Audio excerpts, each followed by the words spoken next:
बिस्मिल्लाहिर्रहमानिर्रहीम, अस्सलाम वालेकुम। मैं हूं जावेद इकबाल और आप देख रहे हैं प्रोग्राम शाहराए दस्तूर। नई हुकूमत ने जब इख्तिदार संभाला था तो इसके सामने बहुत से अहम चैलेंजेस थे, जिसमें सबसे बड़ा चैलेंज माशी चैलेंज था और उसके साथ साथ अमन व अमान की सूरत हाल, क्योंकि हमने देखा कि गुज़श्ता कुछ अरसे से एक बार फिर दहशत गर्दी के वाक़यात में इजाफा हुआ है। तभी सदर आसिफ अली जरदारी और वज़ीर आज़म शहबाज शरीफ बारहा मीसाक़े मुफ़ाहिमत के हवाले से बात करते रहे हैं। हमने देखा कि जब PDM की हुकूमत थी तो मीसाक़े मईशत की बात होती थी, लेकिन ज़ाहिर है इस बात की अब ज़रूरत महसूस की जाती है कि चूँकि पाकिस्तान के 4 सूबों में अब तकरीबन जो बड़ी जमातें हैं उनकी हुकूमतें हैं, लिहाजा सब निज़ाम का हिस्सा हैं, सबको मिलकर इस मुल्क को आगे लेके जाना है। भले वो अमन व अमान के हवाले से कोशिशें हों या फिर माशी चैलेंजेस से निमटने की कोशिशें हों। IMF के साथ बातचीत अच्छे तरीके से आगे बढ़ी, वर्ल्ड बैंक के साथ भी बातचीत जारी है और आलमी मालियाती इदारे जो हैं वो जो अशारिये दे रहे हैं वो इंतहाई मस्बत अशारिये हैं पाकिस्तान की मईशत के, जिससे ये साबित हो रहा है कि आलमी इदारों का भी एक तो एतमाद बहाल हो रहा है पाकिस्तान की मईशत पे, क्योंकि उनका ये कहना है कि पाकिस्तान की जो मईशत है वो दुरुस्त सिमत में गामजन है। और जाहिर है कि मौजूदा हुकूमत अपने लिए ये एक बहुत बड़ा चैलेंज समझती है कि इस मुल्क को जो एक माशी दलदल का सामना है उससे निकालना है। तो उस हवाले से भी कोशिशें अब तेज़ तर हो गई हैं। सियासी इस्तेहकाम की जानिब भी सफ़र जारी है, गवर्नर्स की तैनाती का जो मरहला है वो इस वक्त जारी है। लेकिन इसके साथ साथ एक अहम मामला पंजाब में जो किसानों के साथ इस वक्त दरपेश है वो है गंदम की ख़रीदारी का। उस पर जाहिर है कि अब वज़ीर आज़म शहबाज शरीफ ने यह फ़ैसला किया है और हुकूमत ने यह बाकायदा तौर पर यह फ़ैसला किया है कि किसानों से 18 लाख जो मैट्रिक टन है वो गंदम पास्को के ज़रिए ख़रीदी जाएगी। तो ये भी एक अहम फ़ैसला है और जो किसान एहतजाज कर रहे हैं जल्दी उम्मीद है कि उनका ये मसला जो है ये भी हल हो जाएगा। लेकिन दूसरी तरफ हम देख रहे हैं कि पाकिस्तान के साथ सऊदी अरब के जो ताल्लुकात हैं, जो स्ट्रेटेजिक पार्टनरशिप है तिजारत के हवाले से, सरमायाकारी के हवाले से, वो भी एक नए दौर में दाखिल हो रही है। सऊदी अरब का एक तिजारती वफ़द आपसे कुछ देर पहले पाकिस्तान पहुंच चुका है। ये 50 रुकनी वफ़द है जिसमें 30 मुख्तलिफ जो कंपनीज़ हैं उनके जो नुमाइंदे हैं वो शामिल हैं और पाकिस्तान के साथ वो मुख्तलिफ शोबों में सरमायाकारी के हवाले से इरादा रखते हैं, जिसमें इंफॉर्मेशन टेक्नोलॉजी है, मेरीन है, कानकुनी है, तेलो गैस है, अद्वियात साजी है, एविएशन, ज़राअत, टेली कम्युनिकेशन, ये तमाम फील्ड्स हैं और तकरीबन $10 अरब की सरमायाकारी का इम्कान है, जो पाकिस्तान की मईशत के लिए एक बहुत अच्छी और बड़ी कॉन्फ्रेंस है। पाकिस्तान के अंदर पाक सऊदी सरमायाकारी कॉन्फ्रेंस में इन्होंने शिरकत करनी है। इसके साथ साथ हम देख रहे हैं कि पाकिस्तान के नायब वज़ीर आज़म और वज़ीर ख़ारजा OIC के इजलास में गैम्बिया में मौजूद थे। OIC के आज सरबराही इजलास से उन्होंने अहम खिताब किया, जिसमें इस्लामोफोबिया के हवाले से एक बार फिर उन्होंने तफसील से बात की और इसके साथ साथ OIC ने भी ये फ़ैसला किया है कि इस्लामोफोबिया के हवाले से एक खुसूसी एलची जो है उसको नामज़द कर दिया गया है। इसके साथ साथ पाकिस्तान ने वहाँ पर एक तो आज़ाद फ़लस्तीनी रियासत के हवाले से मौक़िफ़ अपनाया और इसके साथ साथ अक़वाम मुत्तहिदा में उसकी जो मुस्तक़िल रुकनीत है उस हवाले से भी पाकिस्तान ने उसकी मुकम्मल हिमायत का ऐलान किया और इसके साथ साथ कश्मीर के हवाले से भी नायब वज़ीर आज़म और वज़ीर ख़ारजा ने तफसील से बात की और उनका ये कहना था कि मकबूजा जम्मू कश्मीर में जो मज़ालिम जारी हैं, OIC जो अपना एक एजेंडा है, जो अपना एक्शन प्लान है, वो उस पर अमल दरामद करे। तो इन तमाम मामलात पर आज हम अपने प्रोग्राम में बात करेंगे और इसके लिए कर रहे हैं स्टूडियोज़ में सीनियर सहाफ़ी और तज्ज़ियाकार जनाब जावेद सदीक़ साहब, आपको खुशामदीद कहते हैं। सीनियर सहाफ़ी जनाब ख्वाजा काशिफ़ रफ़ीक साहब, आपको भी खुशामदीद कहते हैं और हमें वीडियो लिंक पर ज्वाइन कर रहे हैं साबिक़ सफ़ीर शाहिद कियानी साहब, आपको भी बहुत खुशामदीद कहते हैं। जावेद सदीक़ साहब, सबसे पहले आपसे गुफ्तगू का आगाज़ करेंगे। ये अहम फ़ैसला है जो इस वक्त जो मसला है गंदम का चल रहा है, वफाकी हुकूमत ने यह अहम फ़ैसला किया है। जी हाँ, मैं समझता हूँ कि एक तो उन्होंने फ़ैसला किया है कि एक कमेटी बनाई जाएगी जो कि तहकीकात करेगी कि ये कैसे हुआ कि जब हमारे मुल्क में बम्पर क्रॉप थी तो क्यों गंदम इंपोर्ट की गई प्राइवेट सेक्टर के ज़रिए, उससे ये बहरान पैदा हुआ। तो एक तो ये उसकी पहला पार्ट उसका ये है, पहला हिस्सा। दूसरा ये है कि हुकूमत ने यह फ़ैसला किया है कि 18 लाख मेट्रिक टन गंदम जो है वो ख़रीदी जाएगी किसानों से। प्राइम मिनिस्टर ने कहा है कि हम किसानों को भरपूर उनको रिलीफ देंगे, उनके साथ कोई ज़्यादती नहीं होगी, उनको एश्योर करवाए। और जो प्रोटेस्ट हो रहा है उसके हवाले से उन्होंने बात की है। उन्होंने ये भी कहा है कि गंदम की ख़रीदारी के वक्त सीनियर ऑफिसर जो हैं वो मौजूद होंगे और उनकी मौजूदगी में ये गंदम जो है ख़रीदी जाएगी। सो एक एश्योरेंस आ गई है फ्राम द गवर्नमेंट कि हम ये गंदम ख़रीदेंगे।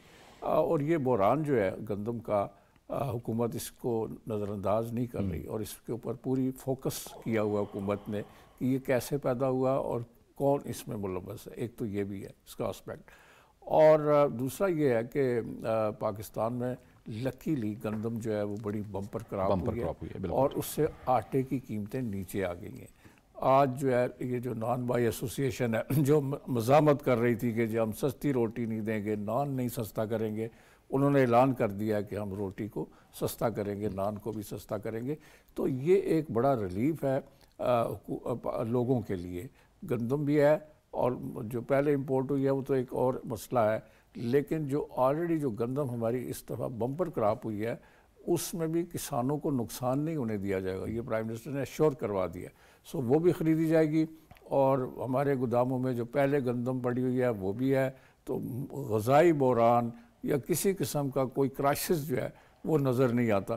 तो मैं समझता हूँ कि ये बात जो है ये तय हो चुकी है। बिल्कुल ठीक है, बिल्कुल ठीक है। और हम आगे चलते हैं। ये जो हम सियासी और माशी इस्तेहकाम की हम जब बात करते हैं तो इसमें हम ज़ाहिर देख रहे हैं कि पाकिस्तान की जो मईशत है वो इस वक्त इस हुकूमत के लिए एक बहुत बड़ा चैलेंज है। लेकिन जो इस वक्त हमें जो अशारिये नज़र आ रहे हैं, माशी अशारिये, वो दुरुस्त सिमत में गामजन दिखाई दे रहे हैं। और ये हम देख रहे हैं कि सऊदी वफ्द भी पाकिस्तान पहुँच चुका है। शाहिद कियानी साहब, यकीनी तौर पर ये हम इस पर हम कई दिनों से बात भी कर रहे हैं कि पाकिस्तान और सऊदी अरब के दरमियान जो ये ताल्लुकात हैं ये एक नए दौर का आगाज़ है स्ट्रेटेजिक पार्टनरशिप के हवाले से।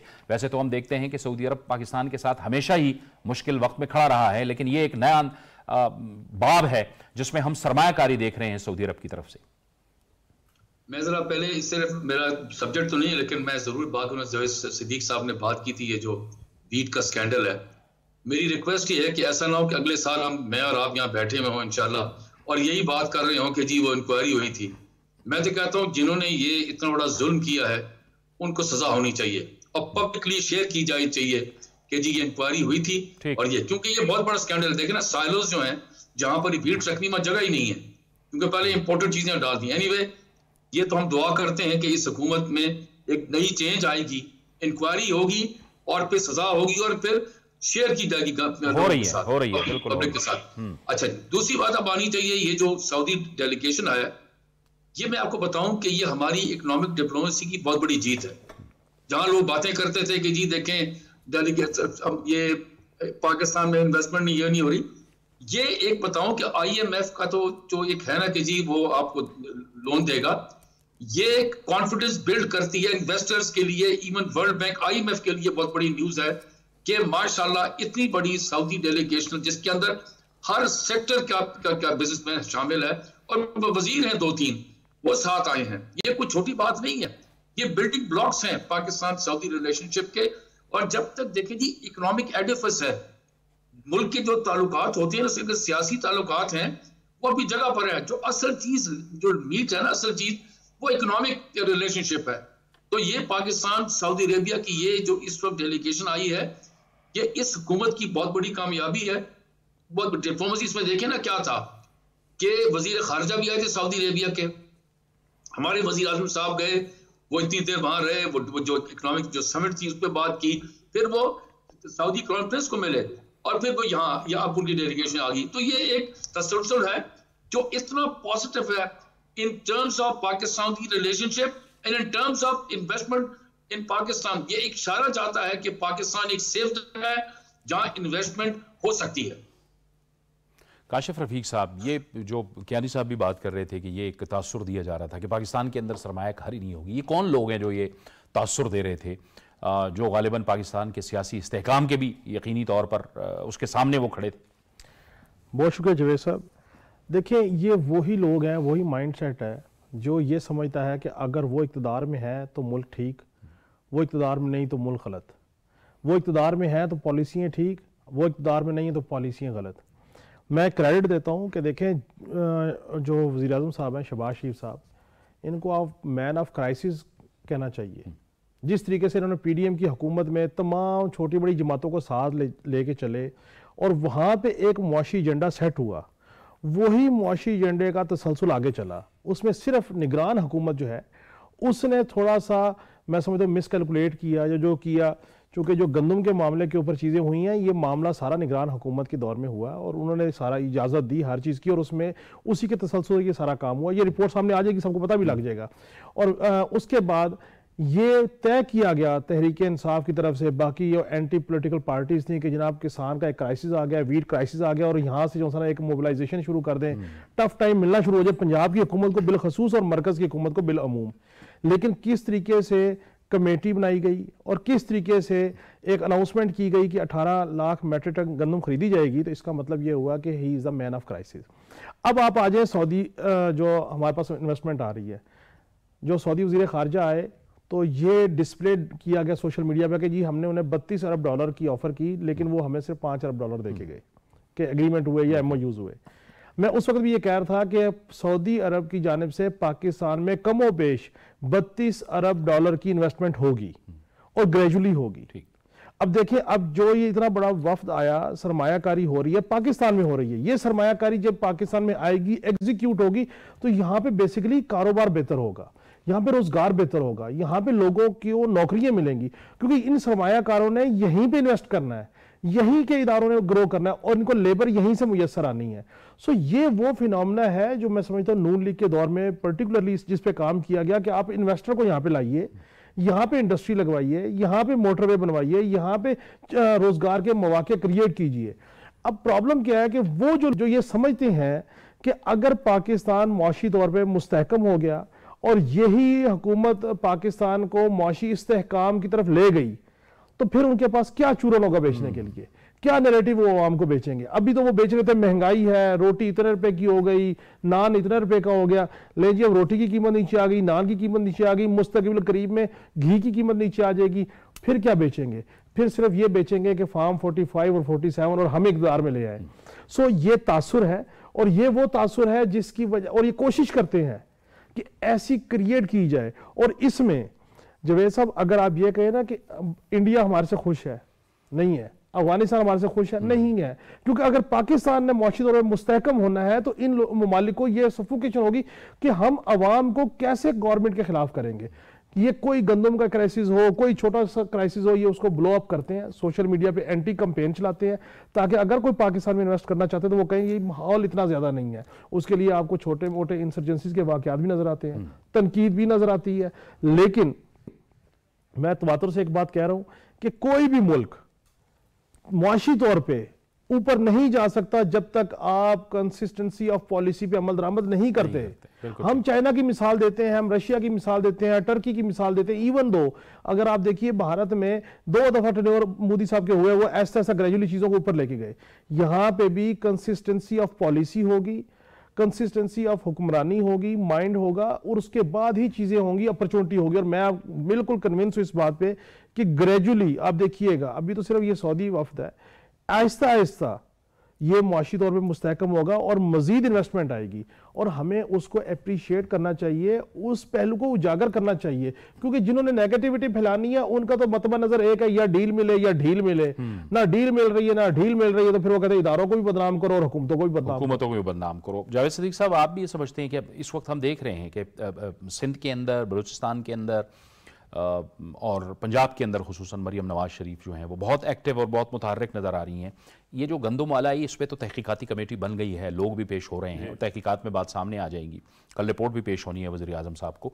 लेकिन इसको पोलिटिसाइज करने की कोशिश की गई थी, इसका फ़ायदा लेने की कोशिश की गई थी पंजाब के अंदर। मैं समझता हूँ कि अपोजिशन जो है वो और वो जमातें जो कि इस हुकूमत के मुखालिफ कैंप में, वो इसको एक्सप्लॉइट करना चाहती हैं और ये एक स्कैंडल है, उनके हाथ में एक चीज़ आ गई है, उसको वो उसे प्ले करना चाहते हैं, ये कार्ड प्ले करना चाहते हैं। ये डिपेंड करता है कि हुकूमत कितनी जल्दी इस तहकीकात को मंतकी अंजाम तक पहुँचाए, ज़िम्मेदार अफराद का तयन किया जाए और उनको सज़ा दी जाए। इसमें ब्यूरोक्रेट्स भी हैं, इसमें वो लोग भी हैं जिन्होंने असेसमेंट की गलती की है और ये एक समरी मूव कर दी कि जी हमें गंदम इंपोर्ट करनी है। हालांकि जब फूड सिक्योरिटी की जो वजारत है उसको पता था कि हमारे यहाँ बम्पर क्रॉप हो रही है, इतने बड़े एरिया पे इस दफ़ा गंदम बीजी गई है और उसका नतीजा ये होगा कि हमारे पास बम्पर क्रॉप होगी and we don't need to मेरा मतलब कहने का ये है कि आप जो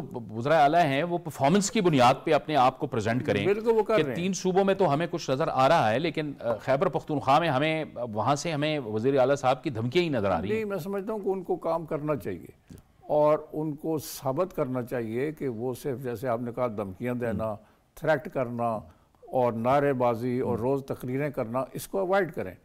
उनको प्रैक्टिकल काम करना चाहिए। और गवर्नर जो पीपल्स पार्टी ने वहाँ मुकर्रर किए हैं, कुंडी साहब, उन्होंने उनको यकीन दिलाया, हालांकि वो उनकी तकरीब अलबरदारी में नहीं गए, ये एक और मनफी चीज़ है, लेकिन उन्होंने यकीन दिलाया कि मैं आपके साथ मिलकर सूबे के हकूक़ के लिए लड़ूंगा, मैं आपकी पूरी मदद करूंगा। तो मैं समझता हूँ कि जो चीफ मिनिस्टर हैं वो अपना एक जो इस तरह का लड़ाई झगड़े का जो मूड है उनका और एग्रेशन है उसको ख़त्म करें। He should get down to the business. एक चीफ मिनिस्टर के तौर पे वो काम करें। और ये अच्छी बात थी कि उन्होंने प्राइम मिनिस्टर से मीटिंग की और प्राइम मिनिस्टर ने उनको एश्योर करवाया पहले कि हम आपके पूरे इस सूबे के पूरे हुकूक जो हैं देंगे, और अब अगर कोई भी इशू है, कोई बकाया जाते हैं बिजली के वगैरह वगैरह, तो हम पूरे आपको देंगे। फेडरल गवर्नमेंट से उनको बहुत सी वाजिबात लेने। जी साहब अभी कुछ कहना चाह रहे हैं। मैं इसमें ऐड करना चाह रहा हूँ कि देखें, जो मामला अडयाला जेल में बैठे हुए बानी साहब कोशिश कर रहे हैं डील और ढील का, एनआरओ का, वही मामला अली यमीन गंडापुर साहब का है। वो भी अपने ताई अपनी जात के लिए डील और ढील की तवक्को लगा के बैठे हैं और उसी लिए दबाव डाल रहे हैं, क्योंकि उनका जो मिस डिक्लेरेशन का केस इलेक्शन कमीशन में पड़ा हुआ है, बाकी केस ऑन ट्रायल है। तो वो जो थ्रेटिंग स्टेटमेंट दे रहे हैं, वो चाह रहे हैं कि चलें आप थोड़ा सा हल्का हाथ रखें, मुझे भी थोड़ी सी हुकूमत करने दें और चीज़ों को चलाने दें। और इनका ये वतीरा है कि हम जितना अग्रेशन दिखाएंगे तो शायद हमारे साथ कोई टेबल पे डील और ढील के मामले भी आ जाएगा। मुझे लगता नहीं कोई डील और ढील वाला मामला होगा। हाँ, लेकिन ये जाहिर है शायद कियानी साहब, अदम इस्तेहकाम के तो हम किसी सूरत भी मुतहम्मिल नहीं हो सकते। शायद इसी वजह से बारहा आसिफ अली जरदारी साहब और वज़ीर आज़म साहब की तरफ, दोनों की तरफ से, सदर और वज़ीर आज़म दोनों तरफ से भी मीसाक़े मुफाहिमत ही की बात की गई है कि हम मुल्क को आगे लेके चलें। आगे लेके चलेंगे तो ये जो सरमायाकारी हम देख रहे हैं, ये इसके समरात आना फिर शुरू होंगे। ये आपने जो भी बात की थी ना, मेरे बड़ी सही है कि हमारी जो इकोनॉमिक पॉलिसीज जो भी हैं उसमें कंसिस्टेंसी होनी चाहिए। हमारा अनफॉर्चुनेटली ये है कि जब एक पार्टी जाती है तो दूसरी पार्टी उसको कहती है कि जी, या तो वो मसला में खड़े हो जाते हैं कि जी इलेक्शन ठीक नहीं, लेकिन वो उस जो पॉलिसीज अच्छी भी हैं उनको वो आगे लेके नहीं चलते। अब यूरोप की में आगे चले देख लें, एक पार्टी की दूसरे के साथ भी बनती, लेकिन वो पॉलिसीज को आगे लेके जरूर चले। अभी मैं आपको मिसाल देता हूँ, मिसेस थैचर की जो पॉलिसीज थी डी नेशनलाइजेशन की, जो अगली लेबर पार्टी आई, हालांकि उनके साथ का तो एजेंडा ये है, लेकिन उन्होंने उनकी जो बहुत अच्छी जो पॉलिसी थी वो इन फेवर ऑफ लेबर थी, उनको वो आगे लेके चले, तभी मुल्क तरक्की करते हैं। ये तो नहीं है कि एक आज पॉलिसी अच्छी, देखें आज अब ये जो इन्वेस्टमेंट की पॉलिसी आई है, इसको आप अगर जब छेड़ेगी, अगली हुकूमत छेड़ेगी, तो फिर वो आप जो इन्वेस्टर है उसकी कॉन्फिडेंस को आप शेक करेंगे, फिर कोई आने के लिए तैयार नहीं होगा यहाँ पर। और फिर जो आम आवाम है, क्योंकि इसका फायदा जो है समर, इसका फायदा तो आम आदमी को मिलना है ना, वो नहीं मिलेगा। तो हम तो ये सोचते हैं कि इस थॉट प्रोसेस को जो है, इसको जो गलत प्रोसेस को आप इसको छोड़ें आगे। अब मिसाल की आप उसकी बात कर रहे हैं मईशत की, बिल्कुल ठीक बात है। सारी पार्टियां कम से कम इस पर तो एक सफे पे हो जाए कि जी मुल्क की तरक्की करनी है, आगे चलना है लेकर। आपके डिफरेंसेस अपनी जगह पर हैं। जमहूरियत की तो सबसे खूबसूरती यही है कि आप डिफर पार्टी के अंदर डिफर करते हैं, या बेशक डिफर करें, लेकिन मुल्क की in the larger interest of the country कम से कम इस पर खड़े हो जाए, ताकि आम 75 साल से अवाम इंतजार कर रही है कि हमारी कब हालात बेहतर होंगे, तो इसी तरह हालात बेहतर होंगे। अभी ये जो सऊदी जो अभी डेलीगेशन आई है, मैं दोबारा दोहराऊंगा, ये छोटी मोटी बात नहीं है, ये बहुत बड़ी डेवलपमेंट है in terms of bilateral relationship, in terms of जो इन्वेस्टमेंट पाकिस्तान आनी। देखिए ना, जो दूसरे इन्वेस्टर जो आना चाहते हैं, आज वो देख रहे हैं कि इतनी बड़ी डेलीगेशन आई है यार, और हर सेक्टर के आए हैं, तो हम क्यों ना इसका फायदा उठाएं, हम भी आएंगे। ये कॉन्फिडेंस बिल्ड करती है। तो हम उम्मीद तो मैं ये करता हूं कि ये जो डेलीगेशन अभी आई है, मैं अगर इस पर इजाजत दें मैं बात कर लूं, कि जो आई है इसमें हमें अपनी प्रायोरिटी सेट करनी। मिसाल के तौर पर एग्रीकल्चर, ये सऊदी भी चाहते हैं। तो एग्रीकल्चर 70% आपकी आवाम जो है पाकिस्तान की वो रूरल एरियाज में रहती है और उनका खाना पीना है एग्रीकल्चर। आप प्रायोरिटी लेकर आए कि एग्रीकल्चर जो आपका सेक्टर है इसको उसको आगे बढ़ाएं, सऊदी इन्वेस्टमेंट इसमें लेकर आए। फिर आईटी का सेक्टर है, वो आईटी के सेक्टर में आपके कितने यंग लोग हैं जो तैयार बैठे हुए हैं कि स्टार्टअप्स करने हैं, क्योंकि सऊदी गवर्नमेंट ने अपने आईटी सिटी बना रहे हैं, अपने लोगों को वो ट्रेन कर रहे हैं। तीसरा आपको रिफाइनिंग का सेक्टर है जो बड़ी देर से इंतजार कर रहे हैं कि रिफाइनिंग। तो ये 3-4 हैं जिसके अंदर हमें चाहिए कि हम एक तो पॉलिसी के ये जब आए तो जब ये 3-4 इवन दिन के बाद वापस जाएं तो सऊदी गवर्नमेंट जो डेलीगेशन है वो ये कॉन्फिडेंस लेके जाए कि हाँ यार जिस मुल्क में हम इन्वेस्टमेंट करना चाहते हैं वो तैयार बैठे हुए इसको आगे लेने के। ऐसा ना हो खुदा ना खास्ता कि ये चले जाएं और फिर वही मसले खड़े हो जाएं कि जी कभी ब्यूरोक्रेटिक रेड टेपिज्म है, one party one window operation नहीं है। ये चीजों से हमें अवॉइड करना चाहिए। बिल्कुल, ये हुकूमत की बहुत बड़ी कामयाबी है। बिल्कुल, बड़ी अहम आपने बात की, वो वन विंडो की ऑपरेशन की बात की। तो काशिफ रफीक साहब, उसी के लिए तो पीडीएम की हुकूमत के दौरान ये SIFC का क़याम अमल में लाया था। ये गोया एक ठोस बुनियाद फराहम कर रहा है उस वन विंडो ऑपरेशन की, और जो भी बैरूनी सरमायाकार आ रहे हैं उनके एतमाद को कायम रखने के लिए। देखिए, जो पीडीएम के दौरे हुकूमत में बैठ के एक स्ट्रेटजिकल प्लान बना लिया गया इकॉनमी का, उसमें मैं समझता हूँ कि आर्मी चीफ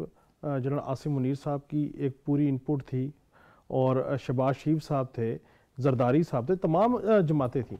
अब उसमें जो सबसे जो मैं समझता हूँ सिग्निफिकेंट काम हुआ वो ये हुआ SIFC का, और उसके अलावा एक और काम जो हुआ वो हुआ वन विंडो ऑपरेशन टाइप। अब तीसरी बात, उसमें endorsement the prime minister Shehbaz Sharif साहब ने जब सऊदी वज़ीर ख़ारजा आए कि मैं किसी फाइल को सुर्ख फीते की नज़र नहीं होने दूंगा। जो ब्यूरोक्रेटिक डिले आता है हमारे सिस्टम में वो डिले निकल गया।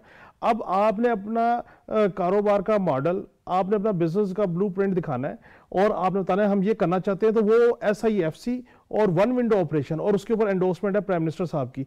जब ये 3 चीज़ें चलेंगी तो मैं ये समझता हूँ कि जो काम हमारा ब्यूरोक्रेटिक हर्डल 6-6 महीने 6-6 साल नहीं होने देता वो दिनों में होगा।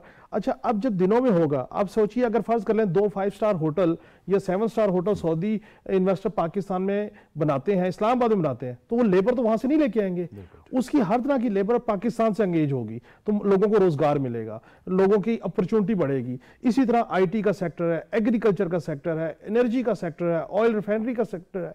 और तीसरी जो सबसे बड़ी चीज है जो शाहिद साहब ने भी की कि आपको इंटरनेशनली ये स्टैम्प्ड होगा कि अगर सऊदी अरेबिया का इतना बड़ा डेलीगेशन गया और वो पाकिस्तान में इन्वेस्ट कर रहा है तो इट मीन्स ये साजगार हालात हैं, यहाँ पे दीगर ममालिक से लोग भी आके इन्वेस्ट करना चाहते हैं। बहुत सारे ओवरसीज हैं ऐसे हैं जो पाकिस्तानी यहाँ पे आना चाहते हैं, लेकिन वो परेशान है, वो तंग है कि उनकी जदादें यहाँ पे कब्जा कर ली जाती हैं, उन पे झूठे पर्चे कर दिए जाते हैं। अब उनको ये लगता है कि अब एक ऐसा सिस्टम है कि जिसमें वो अपनी इशू को लेके जाएंगे, वो इशू एड्रेस होंगे।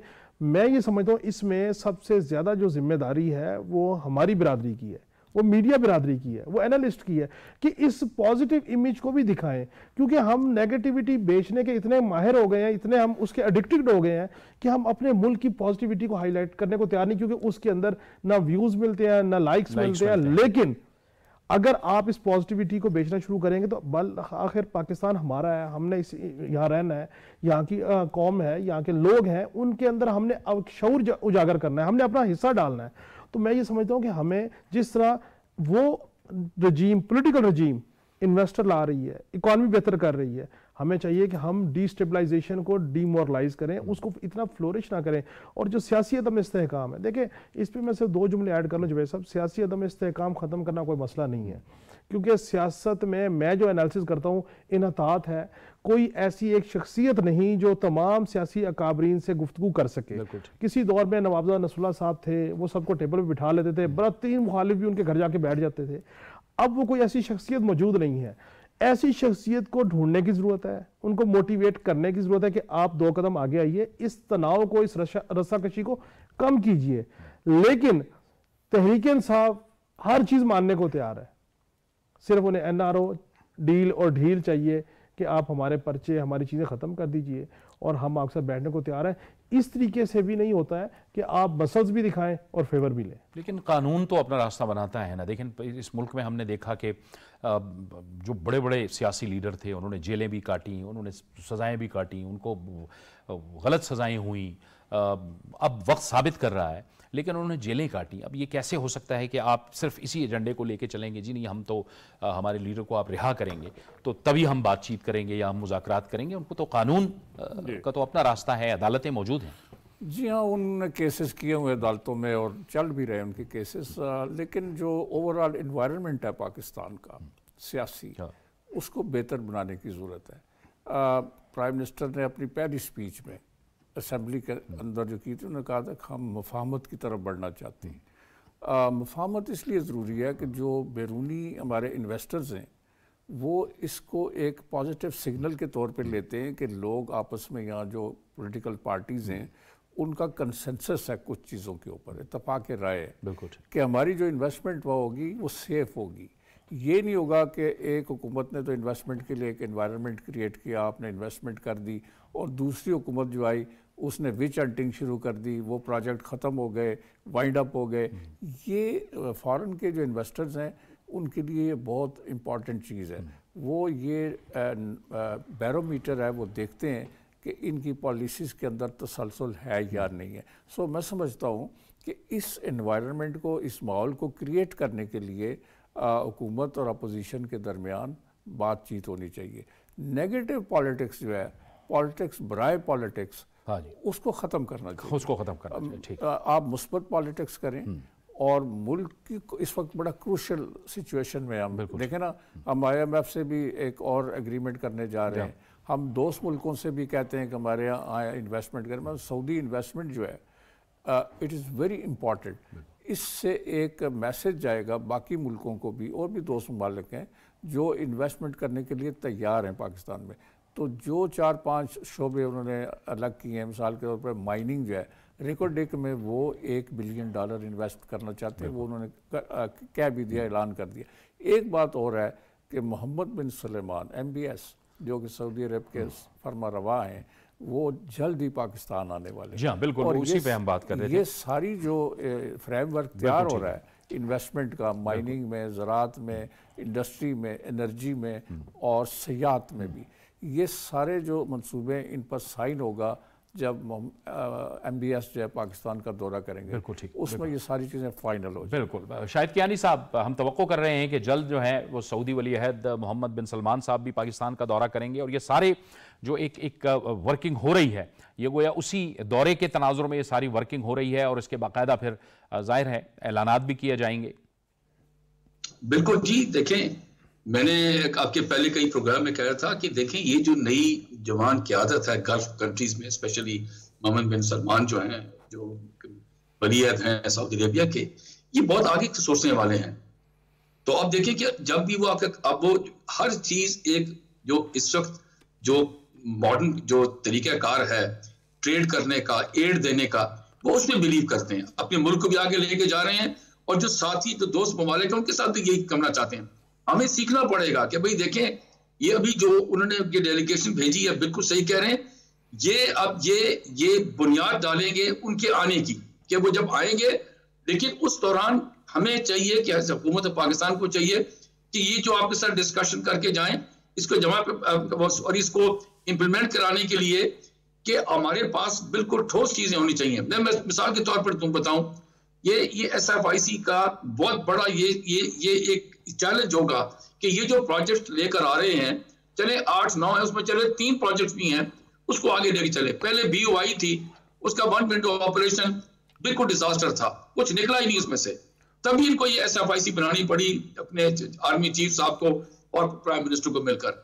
तो अब ये इनके लिए बहुत बड़ा चैलेंज है, और हमें चाहिए मिसाल के तौर पर कि क्योंकि पाकिस्तान की जमहूरी मुल्क है, इसकी ये फेडरेशन की इसका ये आगे चलेगी जमहूरियत के ऊपर। हमें चाहिए कि जो जमाल साहब मिनिस्टर हैं, मुसद्दिक मलिक साहब, इनको जब ये चली जाती है, डेलीगेशन चली जाती है, तो फ्लोर ऑफ द हाउस के अंदर इनको शेयर करना चाहिए अपोजिशन के साथ भी और मेंबर ऑफ पार्लियामेंट के साथ भी कि जी ये हुआ था, ये आए हैं, हम इसको आगे लेके चल रहे हैं, हम आपको साथ लेके चलना चाहते हैं। और अपोजिशन को चाहिए कि आप बस करें ये शोर शराबा जो अंदर असेंबली के अंदर डालते हैं, प्लीज सुन लीजिए कि वो दूसरा बंदा क्या कह रहा है। वो अपनी बात तो नहीं कर रहा, तो मुल्क की बात कर रहा है। तो मैं इस बारे में कहूंगा कि आप फिर आगे लेके चलेंगे, उनको बताएंगे कि जी कोई चीज छुपी हुई नहीं है, ये हमारी एग्रीमेंट हुई है, ये हो रही है और वली अहद आ रहे हैं, हमें आगे लेकर चलना है, इसमें मुल्क की बका है, मुल्क के लोगों की बेहतरी इसमें है।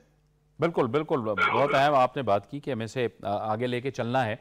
आप शाहिद कियानी साहब, आप देख रहे हैं कि नायब वज़ीर आज़म साहब हमारे और वज़ीर ख़ारजा इसहाक़ डार साहब गैम्बिया में हैं, वहाँ पे OIC कॉन्फ्रेंस का इजलास हो रहा था, बहुत से मामलात पे बात हुई, लेकिन इसके साथ साथ सबसे अहम मामला एक तो इस्लामोफोबिया के हवाले से पाकिस्तान ने एक बड़ा भरपूर मौक़िफ़ पेश किया और जो दुनिया भर में मुसलमानों के साथ इम्तियाजी सलूक हो रहा है उस हवाले से भी आवाज़ उठाई।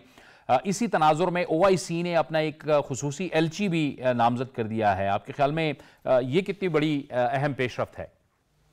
देखिए जी, आजकल जो आप देखें ना गाजा का, ये इसको आप इसके साथ मिलाएं, जो गाजा में जो जुल्म हो रहा है, बर्बरियत हो रही है आपके सामने, इसके अंदर जो जो लोग पिस रहे हैं वो ज्यादातर तो मुसलमान हैं, इसमें ईसाई भी हैं इसमें गाजा में, लेकिन ज्यादातर मुसलमान हैं।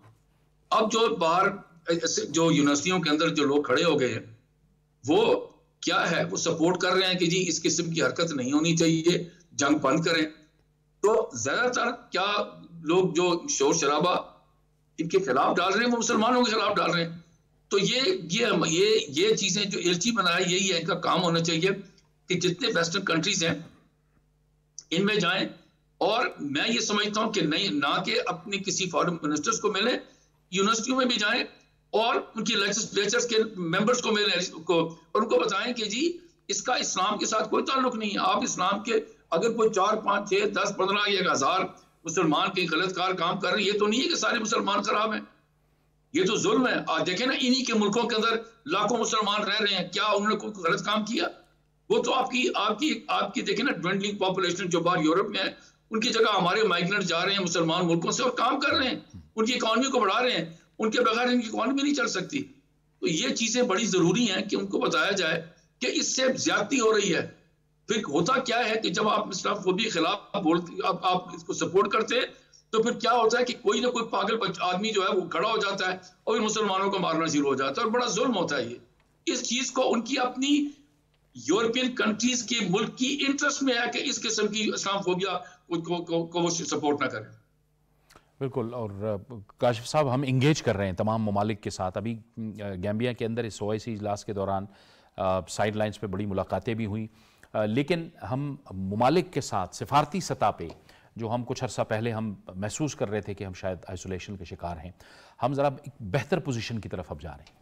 नहीं जवेद साहब, मैं ये समझता हूँ कि PDM की हुकूमत से पहले हम सफारती सतह पे आइसोलेशन का शिकार थे। बिहेवियर था उस वक्त की हुकूमत का, उस वक्त के प्राइम मिनिस्टर का, लेकिन उसके बाद हमने कम बैक किया। उसमें शहबाज शरीफ साहब की बड़ी एफर्ट है, उसमें उस वक्त के वज़ीर ख़ारजा बिलावल भुट्टो ज़रदारी साहब की बड़ी एफर्ट है।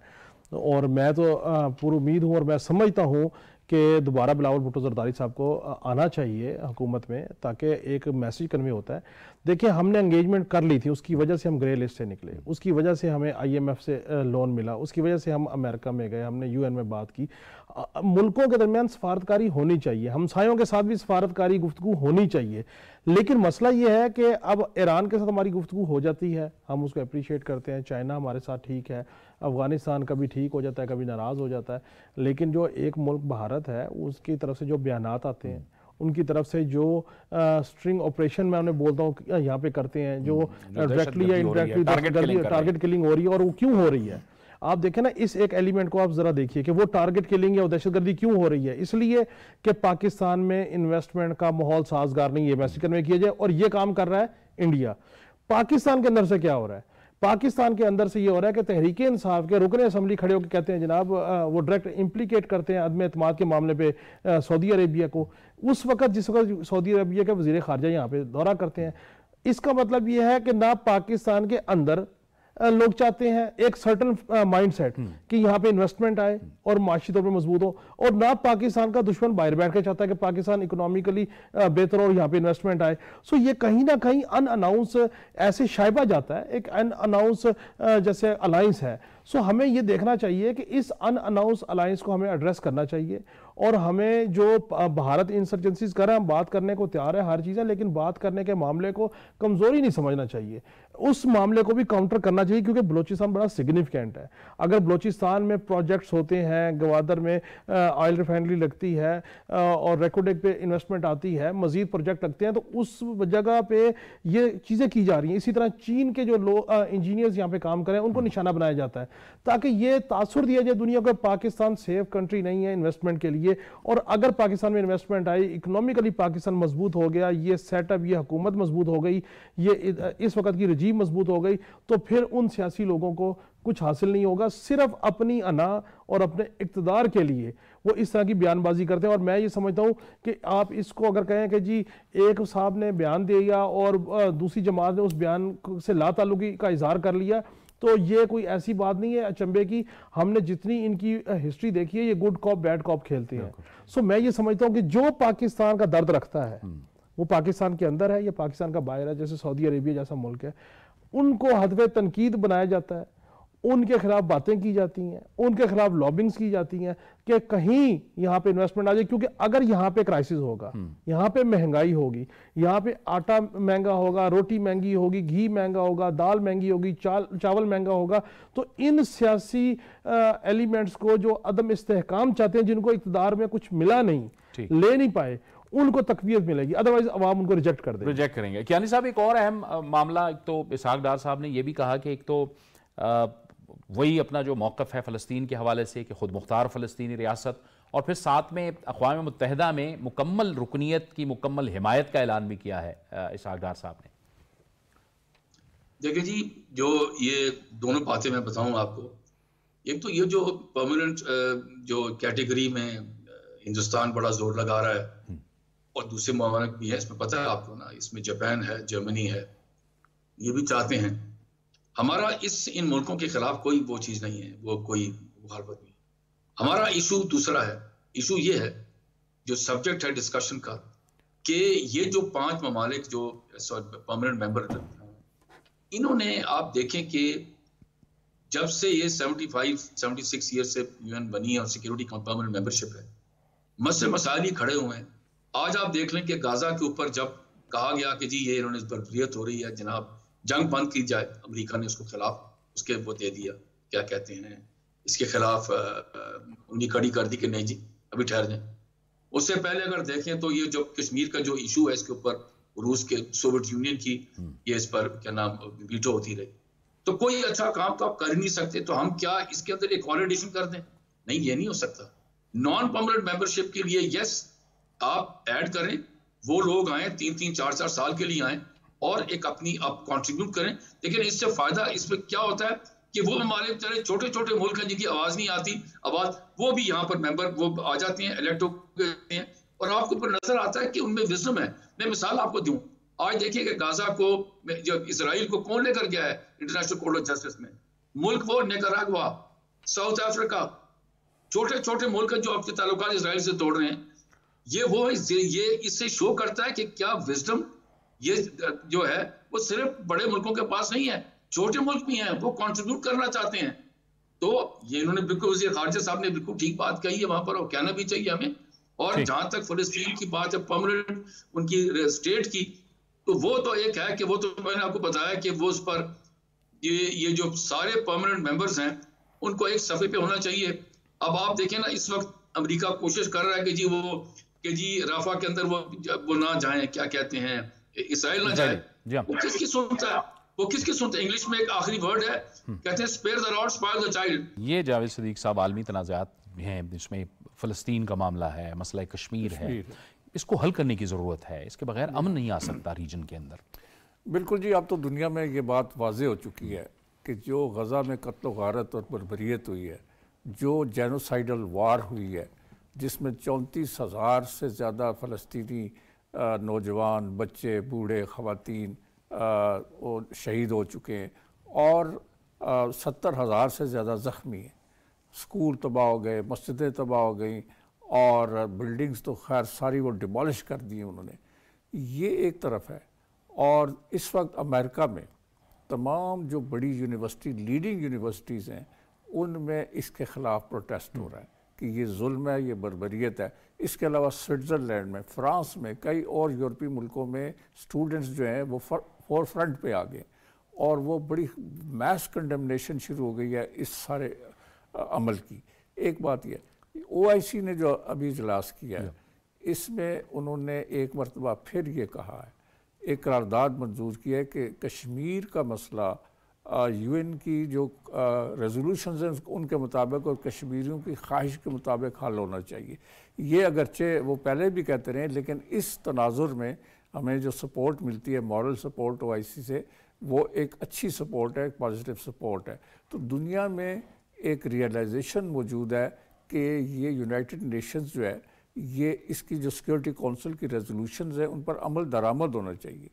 एंड ये जो नाइंसाफ़ी है, जुल्म है, और यहाँ पे देखें मोदी ने क्या किया हुआ है कश्मीर के अंदर।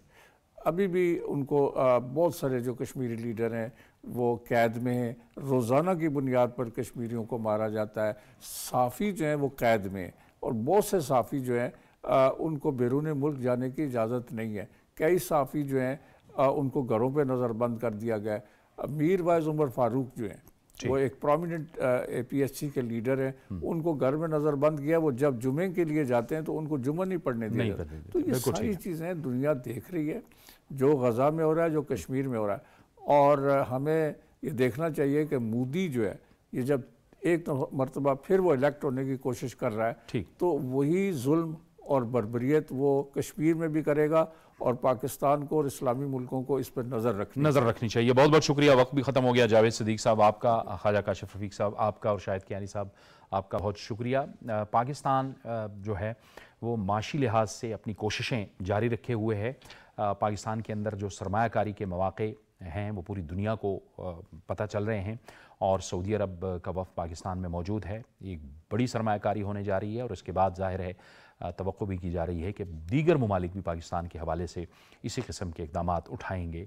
लिहाजा अवाम के लिए भी एक उम्मीद है कि पाकिस्तान एक दुरुस्त माशी सिमत में गामज़न है। जावेद इकबाल को इजाज़त दीजिए। अल्लाह हाफ़िज़।